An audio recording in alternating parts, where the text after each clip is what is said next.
Hello guys, welcome to T-SAT Telangana economy faculty. So previous సెషన్లో మనం తెలంగాణ రాష్ట్ర ఆర్థిక పరిస్థితులు ఏదైతున్నాయో, స్థితిగతులు ఏదైతున్నాయో పార్ట్ 1 అనేది ఫినిష్ చేయడం జరిగింది. సో ఆ యొక్క పాస్ట్ సెషన్కి సంబంధించిన క్విక్ రివిజన్, క్విక్ బైట్స్ అంటాం కదా. సో ఎవరైతే ఫస్ట్ టైం ఈ సెషన్ ఎవరైతే వింటున్నారో, ఆల్రెడీ మనకి మొదటి సెషన్కి సంబంధించిన ఆ యొక్క సెషన్ అనేది క్లాస్ అనేది వినడానికి ప్రయత్నించండి. మన ప్లేలిస్ట్లో ఉండడం జరుగుతుంది. సో ఈ యొక్క యూట్యూబ్ ఛానల్ ఏదైతే ఉందో దాన్ని సబ్స్క్రైబ్ చేయండి, బెల్ ఐకాన్ నొక్కండి. వీలున్నంత వరకు కూడా చూసుకుంటే మీ యొక్క ఫ్రెండ్స్ ఎవరైతున్నారో, రిలేటివ్స్ ఎవరైతున్నారో, తెలంగాణ రాష్ట్రకి సంబంధించిన కాంపిటేటివ్ ఎగ్జామ్స్ ఎవరైతే ప్రిపేర్ అవుతారో సో వాళ్ళందరికీ కూడా ఈ యొక్క వీడియో అనేది షేర్ చేయగలని చెప్పేసి మా యొక్క మనవి. సో నెక్స్ట్ వన్, ఇప్పుడు మనము క్విక్ బైట్స్ రూపంలో చూసుకుంటే మనం నేర్చుకున్నది మన తెలంగాణ రాష్ట్రం యొక్క ఆర్థిక ఆదాయ పరిస్థితికి సంబంధించిన ఆదాయం ఏదైతే ఉందో అది 14.6 lakh crores అని చెప్పేసి మనం చెప్పుకోవడం జరిగింది. అండ్ దాని యొక్క వాటా షేర్ మొత్తం ఏదైతే జాతీయ వాటాలో మన యొక్క వాటా అనేది ఆల్మోస్ట్ మనకి 5%కి రీచ్ అయింది. అది పెరుగుతూ వస్తుందన్న సంగతి చాలా క్లియర్గా మనం స్పష్టంగా ప్రీవియస్ సెషన్లో క్లియర్గా ఎక్స్ప్లెయిన్ చేయడం జరిగింది.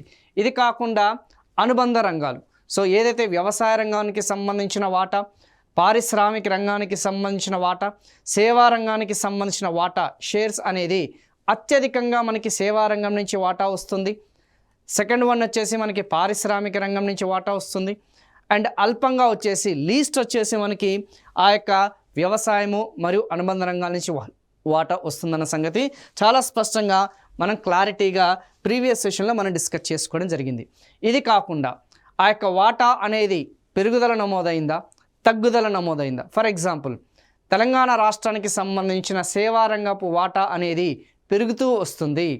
పారిశ్రామిక రంగానికి సంబంధించిన వాటా, వ్యవసాయ రంగానికి సంబంధించిన వాటా అనేది తగ్గుతూ వస్తుంది. ఇది దేనికి సంకేతం? ప్రోగ్రెసివ్, అంటే సేవా రంగం అనేది అధికంగా వృద్ధి చెందుతుంది when compared with the other sectors. మిగతా రంగాలతో పోలిస్తే ఈ రంగం అనేది అధికంగా పురోగమనం చెందుతున్న సంగతి చాలా స్పష్టంగా ఇక్కడ మనకి తెలుస్తుంది. అండ్ ఇదే కాకుండా మనము ఈ యొక్క భారత జాతీయ సగటుతోని ఏదైతే ఉందో ఆ యొక్క రంగాలకు సంబంధించిన వాటాతోని మనం పోల్చడం జరిగింది.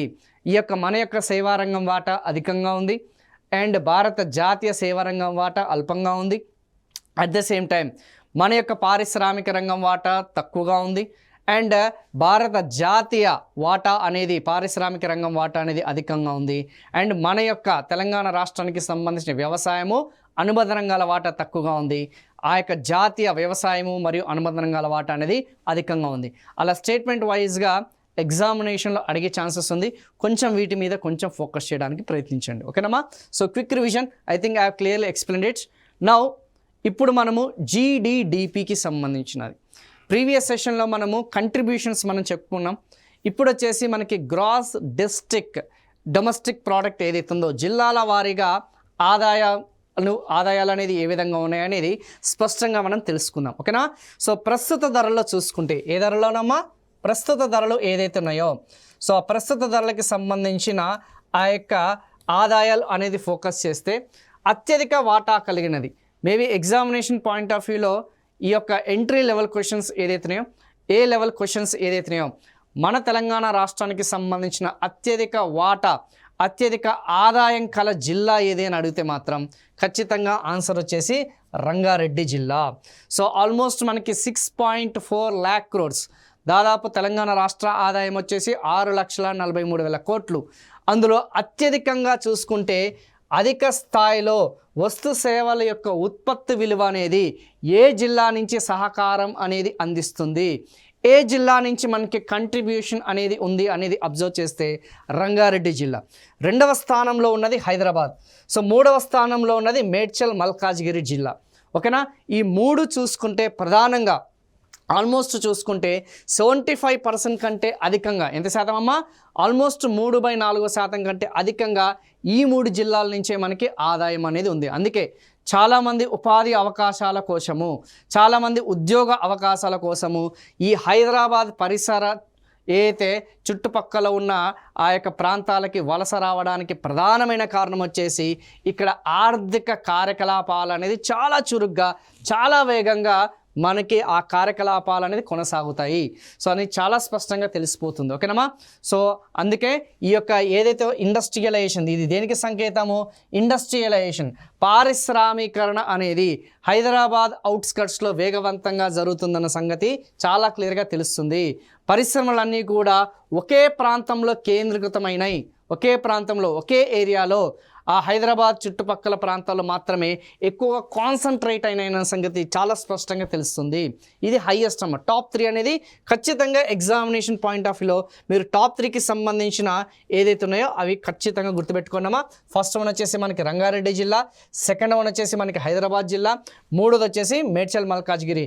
Particularly pharmaceutical companies, software companies, ఎంఎన్సీకి సంబంధించిన ఆ యొక్క కంపెనీస్ అన్నీ కూడా ఈ ఏరియాలోనే కాన్సన్ట్రేట్ అయిన సంగతి చాలా స్పష్టంగా మనకి తెలుస్తుంది.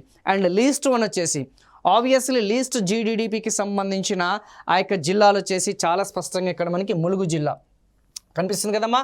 ఆ యొక్క ములుగు జిల్లా అనేది ఏదైతే ఉందో, సో ఓకేనమ్మా.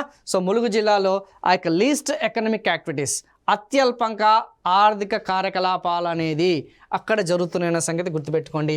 అండ్ లాస్ట్ సెకండ్ వన్ వచ్చేసి కొమరంభీం జిల్లా, అండ్ దానికంటే ముందు వచ్చేసి రాజన్న సిరిసిల్ల జిల్లా ఏదైతే ఉందో ఆ 3 జిల్లాలు వచ్చేసి అల్పంగా చూసుకుంటే మనకి ఆర్థిక కార్యకలాపాలు అనేది కొనసాగుతున్న సంగతి తెలిసిపోతుంది. సో అక్కడ ఇండస్ట్రీస్ అనేది, పరిశ్రమలు అనేది అంతగా ఆశించిన స్థాయిలో అక్కడ ఏర్పాటు చేయలేదన్న సంగతి చాలా స్పష్టంగా తెలిసిపోతుంది. దీనివల్ల ఏమైందమ్మా? ఆదాయ అసమానతలు. దీనివల్ల ఏం సంకేతం? సో అక్కడ జీవన ప్రమాణాలు అనేది అత్యల్ప స్థాయిలో ఉన్నాయి, అండ్ ఇక్కడ జీవన ప్రమాణ స్థాయిలు అనేది అత్యధిక స్థాయిలో ఉన్నాయన్న సంగతి చాలా క్లియర్గా చాలా స్పష్టంగా మనకి ఇక్కడ తెలిసిపోతుంది. సో మేబీ ఒకవేళ ఎగ్జామినేషన్ పాయింట్ ఆఫ్ వ్యూ చూసుకుంటే మనకి ఏదైతే ఆ యొక్క నైరుతి ఏదైతే ఉందో, ఆ యొక్క సౌత్ వెస్ట్ ఏదైతే ఉందో, ఆ సౌత్ వెస్ట్ రీజియన్ ఏదైతే ఉందో తెలంగాణ రాష్ట్రం అంతా కూడా ఇక్కడ చాలా స్పష్టంగా మనకి డెవలప్ అయిందన్న సంగతి చాలా క్లియర్గా మనకి తెలుస్తుందమ్మా. సో కొంచెం చూసుకొని ఇవన్నీ కూడా చూసుకుంటే 100% ఏ ప్రాంతంలో అధికంగా వెల్త్ అనేది, సంపద అనేది కేంద్రీకృతం అవుతుందన్న సంగతి క్లియర్గా మనకి ఇక్కడ తెలుస్తుంది. సో ఇది జీడిడిపికి సంబంధించింది. గ్రాస్ డిస్ట్రిక్ట్ డొమెస్టిక్ ప్రోడక్ట్, జిల్లాల వారీగా ఆదాయాలు అనేది టాప్ 3 గుర్తుపెట్టుకోవడానికి ప్రయత్నించండి, బాటమ్ 3 అనేది గుర్తుపెట్టుకోవడానికి ప్రయత్నించండి. చెప్పలేము ఎగ్జామినేషన్ పాయింట్ ఆఫ్ వ్యూలో బిట్టు ఎక్కడి నుంచి వస్తుందనేది తెలియదు. ఈ యొక్క వృద్ధి రేట్లు ఏదైతే ఉన్నాయో ఆ యొక్క వృద్ధి రేట్ల గురించి ఖచ్చితంగా మనకు ఒక బిట్టు పడే అవకాశం ఉంది. ఆ వృద్ధి రేట్లనే చూసుకుంటే మనకి ప్రస్తుత ధరలకి సంబంధించిన వృద్ధి రేట్లు ఉన్నాయి, అండ్ ఏదైతే మనం చెప్పిన ఆధార సంవత్సరానికి సంబంధించిన వృద్ధి రేట్లు ఉన్నాయి. సో ఆధార సంవత్సరం అంటే ఏమొస్తాం మనకి? స్థిర ధరలు ఏదైతే ఉన్నాయో, స్థిర ధరలు అనేది ఆల్రెడీ మనము జాతీయ ఆదాయం, if I'm not wrong Indian ఎకానమీలో భారతీయ ఆర్థిక వ్యవస్థకి సంబంధించిన జాతీయ ఆదాయంలో మనకి స్థిర ధరల గురించి బేస్ ఇయర్ వచ్చేసి ఆధార సంవత్సరానికి సంబంధించిన ఆ యొక్క బేస్ ఇయర్ 2011-12 ధరలతో పోలిస్తే మనకి వృద్ధి రేట్లు అనేది ఏ విధంగా ఉన్నాయి. అట్ ద సేమ్ టైం ప్రస్తుత ధరలు అనేది ఏదైతున్నాయో, ఏ ధరలమ్మా? ప్రస్తుత ధరలు అనేది ఏదైతున్నాయో ఆ ప్రస్తుత ధరలకి సంబంధించిన 2023-2024 సంవత్సరానికి సంబంధించిన ఆ ధరల ఆధారంగా మన యొక్క వృద్ధి రేట్లు అనేది ఏ విధంగా ఉన్నాయి అనేది ఒక్కసారి మనం తెలుసుకుందాం. ఓకేనమ్మా. సో ప్రస్తుత ధరలు అంటే ఏంది? ఏ సంవత్సరంలో అయితే మనకి ఆర్థిక కార్యకలాపాలు, ఉత్పత్తి కార్యకలాపాలు అనేది జరిగినాయో ఆ యొక్క ధరలు అనేది ఆ సంవత్సరానికి సంబంధించిన ధరలతో మల్టిప్లై చేస్తే మనకి ప్రస్తుత ధరల్లో మనకి వృద్ధి రేట్లు కానీ ఆ యొక్క జిఎస్డిపి లెక్కలు అనేది వస్తాయి. అండ్ ఏదైతే ప్రస్తుత ఆర్థిక కార్యకలాపాలు అనేది 2011-12 సంవత్సరపు ధరల్లో మనం లెక్కిస్తే అది స్థిర ధరలు అని చెప్పేసి మనం చెప్పడం జరుగుతుంది. ఇది ఆల్రెడీ జాతీయ ఆదాయానికి సంబంధించిన అంశాలన్నమా. హోప్ సో మీకు ఇది ఒక రకంగా రివిజన్ లాగా అనిపిస్తుంటుంది మీకు. So that you can easily understand, మీకు ఈజీగా అర్థమయ్యే విధంగా. సో ఇక్కడ మీరు క్లోజ్గా అబ్జర్వ్ చేస్తే ఇక్కడ మీరు అబ్జర్వ్ చేయండి అమ్మా. కాన్స్టెంట్ అని చెప్పేసి అన్నాడు. ఇప్పుడు మనం ఏం డిస్కస్ చేయాలి? ఈ వృద్ధి రేట్లు అనేది కాన్స్టెంట్ ప్రైజెస్ అంటే ఏంది? ఇక్కడ స్థిర ధరలకి సంబంధించింది. దేనికి సంబంధించిందమ్మా? స్థిర ధరలు అనేది ఏదైతున్నాయో ఆ యొక్క స్థిర ధరలు ఏదైతున్నాయో ఆ స్థిర ధరలకి సంబంధించిన ఆ యొక్క వృద్ధి రేట్లు అనేది ఖచ్చితంగా మనకి ఎగ్జామినేషన్లో అడిగే ఛాన్సెస్ ఉంది. సో ఇక్కడ మీరు క్లోజ్గా ఫోకస్ చేస్తే 7.7% కనిపిస్తుందా? 7.7% అనేది ఏదైతుందో క్లియర్గా చాలా స్పష్టంగా ఇక్కడ మనకి తెలుస్తుంది. సో 2022 2023 ఏదైతే ఉందో 2022 2023తో కంపారిజన్ చేస్తే ఆ యొక్క వృద్ధి రేట్లు అనేది చాలా స్పష్టంగా చాలా క్లియర్గా ఇక్కడ మనకు తెలుస్తుంది. సో నెక్స్ట్ స్లైడ్లో ఇంకా ఇన్ డీటెయిల్డ్గా మనకి దీనికి సంబంధించిన అంశాలు ఉంటాయి. సో చెప్పే కదా కాన్స్టెంట్ ప్రైస్ ఏదైతున్నాయో స్థిర ధరలు ఏదైతున్నాయో 2023 2024 సంవత్సరానికి ప్రపంచ ఆర్థిక వ్యవస్థ అంటే ఇక్కడ పోల్చడం అనేది మన తెలంగాణ ఆర్థిక ముఖ చిత్రంలో ఆ యొక్క జాతీయ స్థాయిలో వృద్ధి రేట్ అనేది చాలా క్లియర్గా మెన్షన్ చేశారు. అట్ ద సేమ్ టైం ప్రపంచ స్థాయిలో మనకి వృద్ధి రేట్లను మెన్షన్ చేశారు. At the same time Telangana ఆ యొక్క ఆర్థిక వ్యవస్థకి సంబంధించిన వృద్ధి రేట్లు కూడా చాలా క్లియర్గా మెన్షన్ చేయడం జరిగింది. సో ఇక్కడ మీరు క్లోజ్గా అబ్జర్వ్ చేస్తే ప్రపంచ ఆర్థిక వ్యవస్థకి సంబంధించిన వృద్ధి రేట్లు అంటే అన్ని దేశాలు కలిపితే ఓవరాల్గా చూసుకుంటే ప్రపంచ ఆర్థిక వ్యవస్థకి సంబంధించిన వృద్ధి రేటు 3.2%.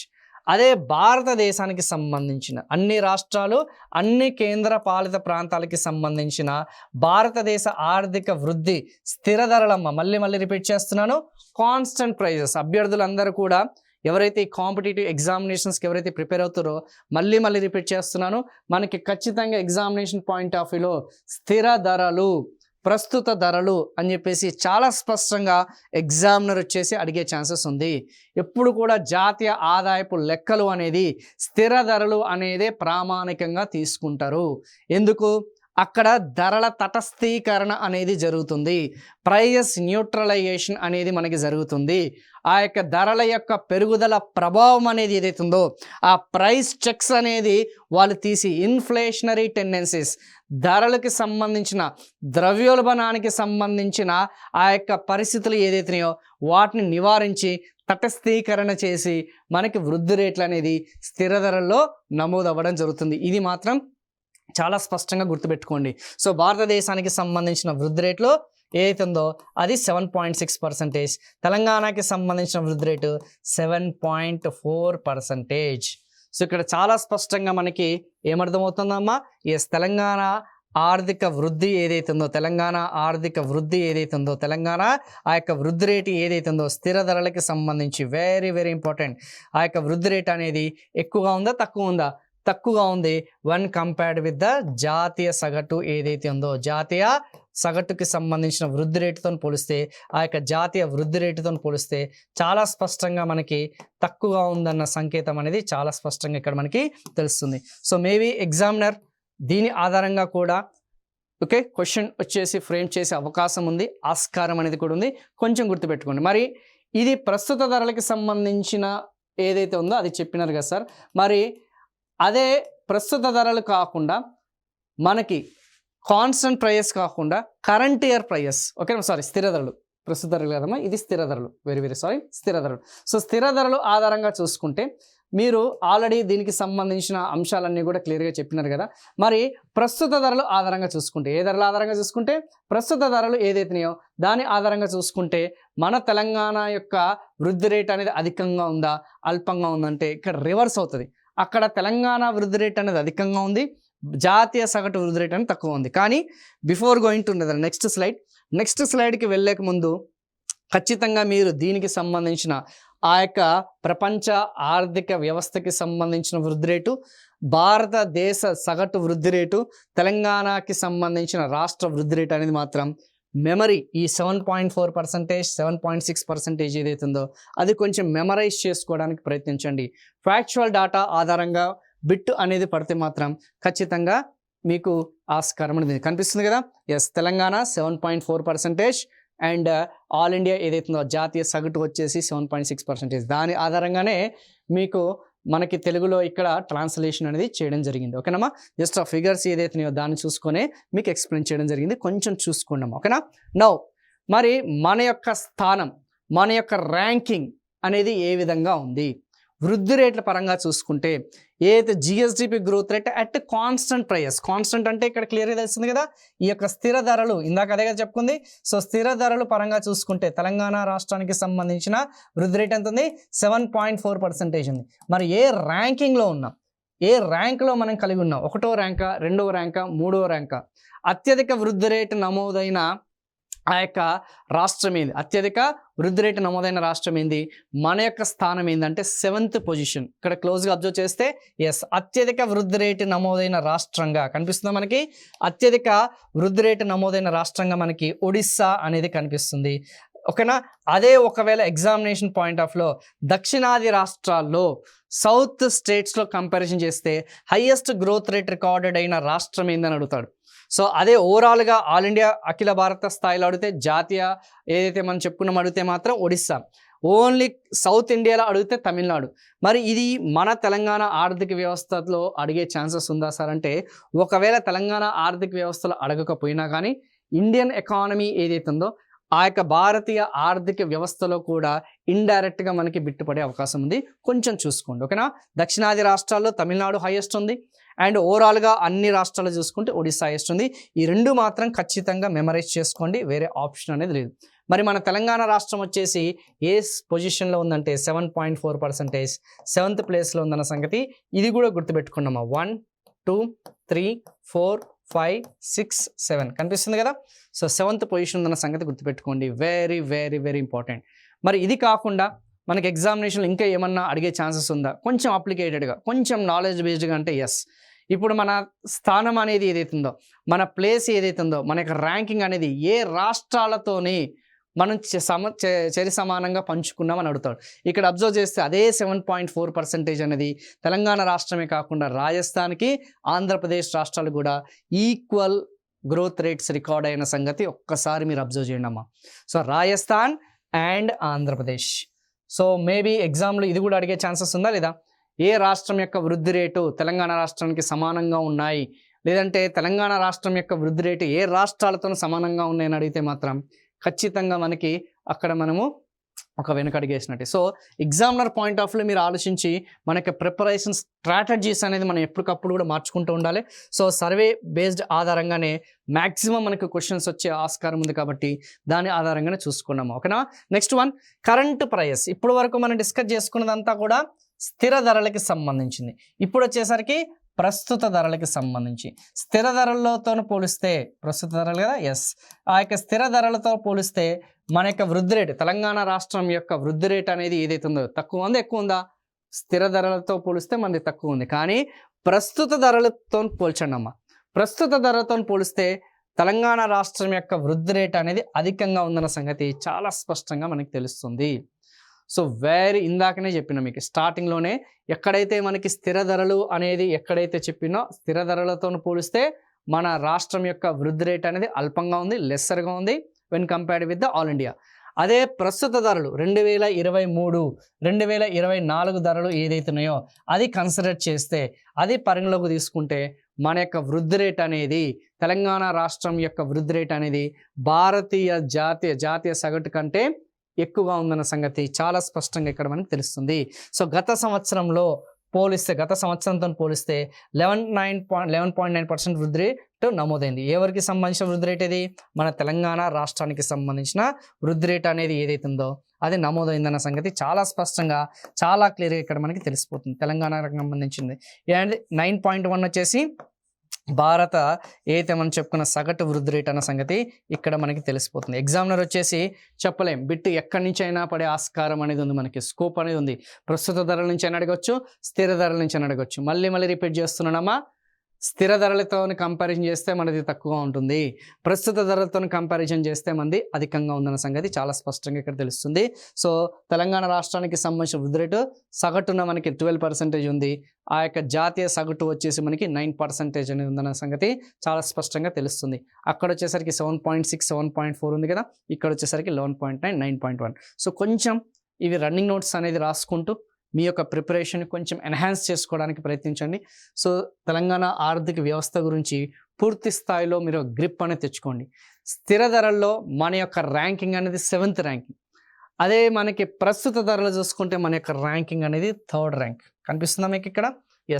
ఆ యొక్క వృద్ధి రేటు ర్యాంకింగ్ అనేది కంపారిజన్ చేస్తే ఆ యొక్క వృద్ధి రేట్లు ఏదైతే ఉన్నాయో ఇదమ్మా, ఆ యొక్క వృద్ధి రేట్లు ఏదైతే ఉన్నాయో, ఆ యొక్క గ్రోత్ రేట్స్ ఏదైతే ఉన్నాయో, ఆ యొక్క గ్రోత్ రేట్స్ అని చూసుకుంటే మనకి 3rd ర్యాంక్ ప్రస్తుత ధరలతో కంపారిజన్ చేస్తే ఇదమ్మా ప్రస్తుత ధరలు ఏదైతుందో ఆ యొక్క ప్రస్తుత ధరలతో కంపారిజన్ చేస్తే మనది థర్డ్ పొజిషన్లో ఉందన్న సంగతి చాలా స్పష్టంగా మనకి తెలుస్తుంది.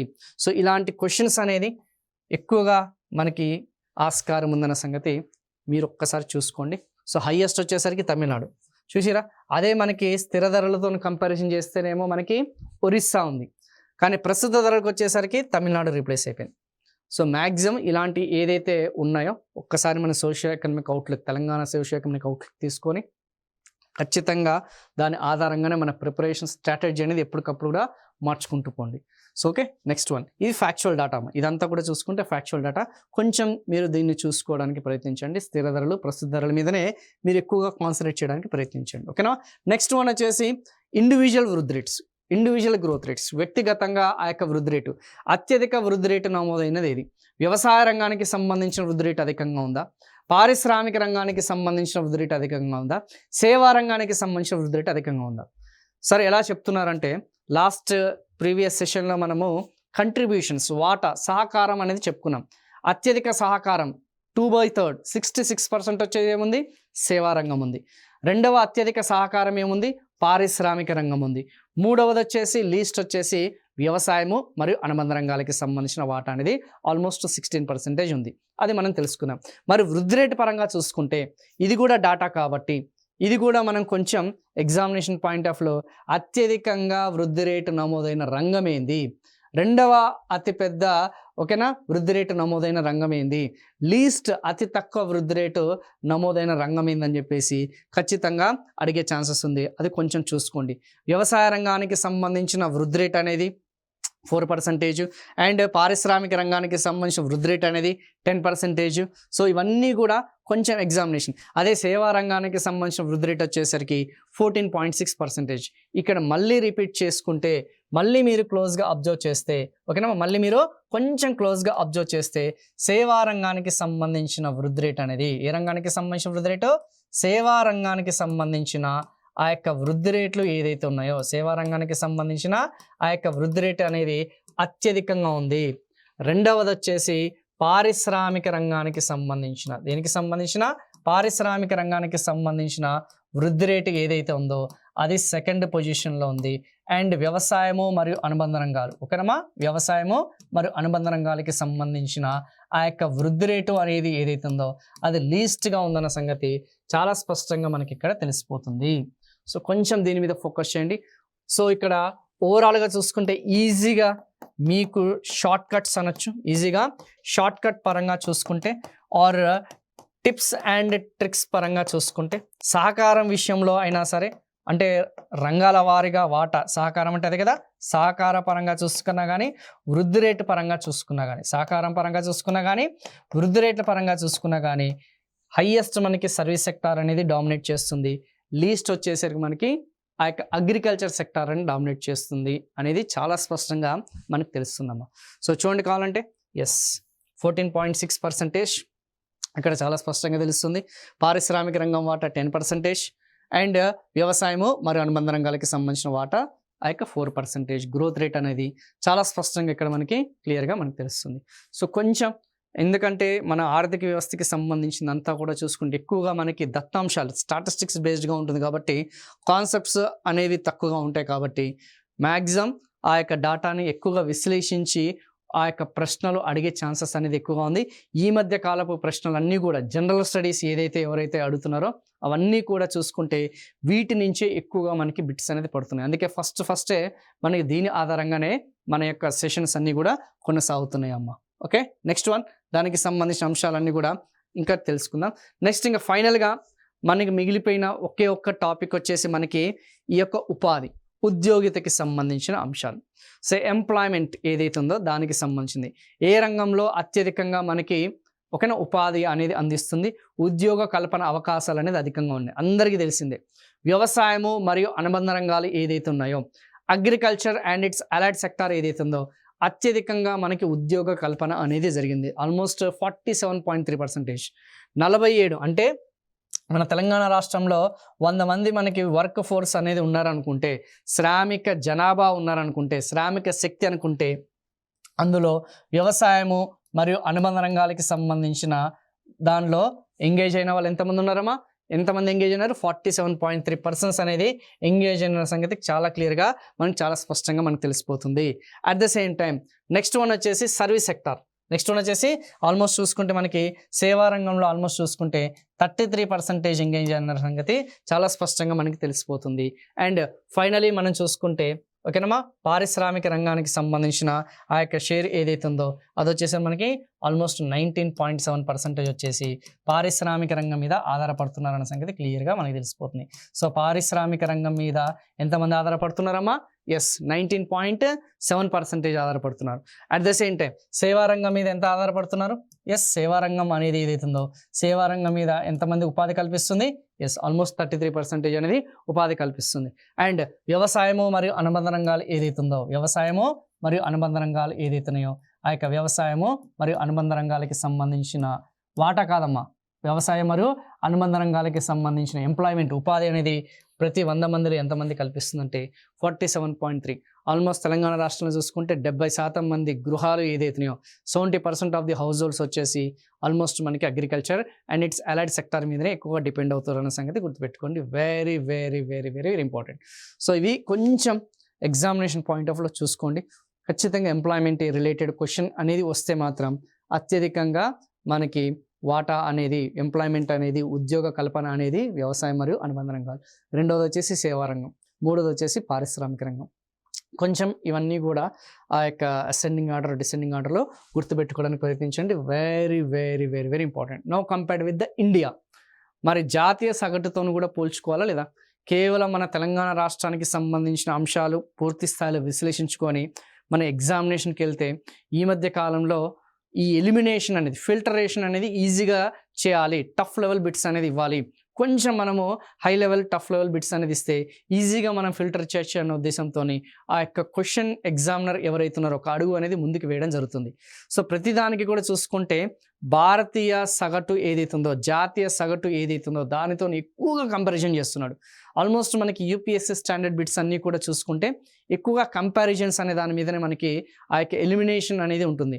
సో ఇక్కడ కొన్ని లక్షల మంది ఆ యొక్క పోటీ పరీక్షలకి అభ్యర్థులు అనే వాళ్ళు ప్రిపేర్ అవుతారు కాబట్టి కేవలం కొన్ని వందల మందిని మాత్రమే సెలెక్ట్ చేయాలి. కాబట్టి బిట్టు అనేది మనకి ఆ యొక్క ఆస్కారం అనేది ఎక్కడైతే ఎక్కువగా ఉందో ఛాన్సెస్ అనేది ఎక్కడైతే అధికంగా ఉందో దాని మీదనే మనము ఫోకస్ చేస్తున్నాం సంగతి గుర్తుపెట్టుకోండి.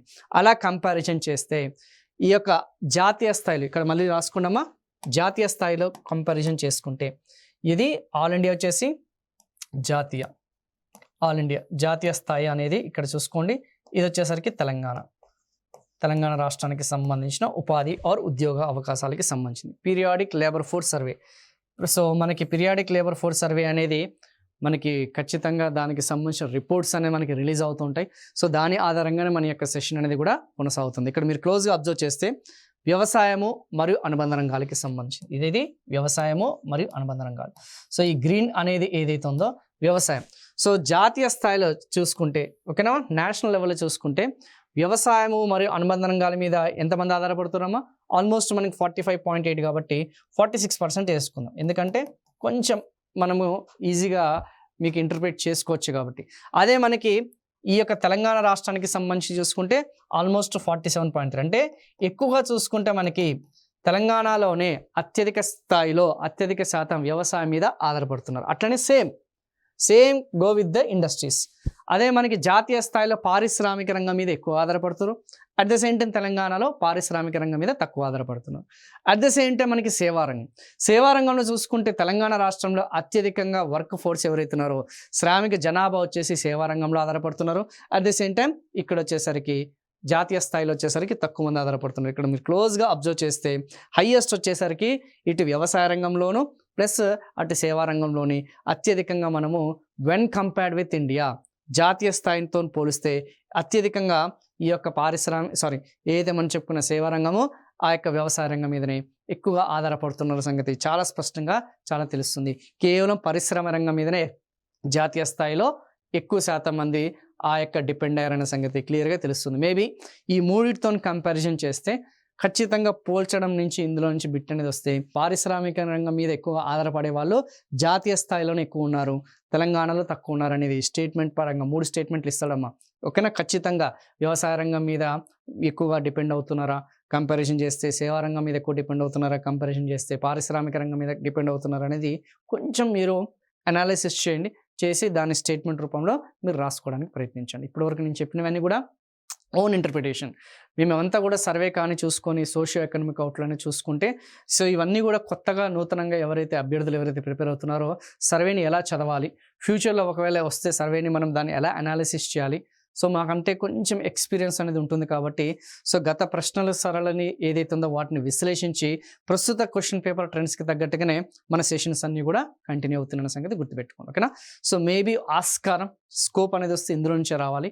సో ఇది మించి దాటింది అంటే మాత్రం కొంచెం చూసుకోండి అమ్మా. అది మనకి బౌండరీలెస్ సబ్జెక్ట్ కాబట్టి మనకి చెప్పలేం. బిట్ అనేది ఎక్కడి నుంచైనా ఆస్కారం అని ఉంది. సో ఇంకా థర్డ్ సెషన్ అనేది ఏదైతే కంప్లీట్లీ ఆ పీరియాడిక్ లేబర్ ఫోర్సెస్ సర్వేకి సంబంధించిన ఆ డేటా అనేది ఉంటుంది. ఎక్కువగా ఖచ్చితంగా ఒక బిట్ అనేది దాని నుంచి వస్తుంది కాబట్టి 100% థర్డ్ సెషన్లో దాని రిలేటెడ్ అంతా కూడా మనం డిస్కస్ చేద్దాం. సో ఇక్కడితోని ఈ సెషన్ అనేది మీకు సమాపన చేస్తున్నాను. Thank you so much.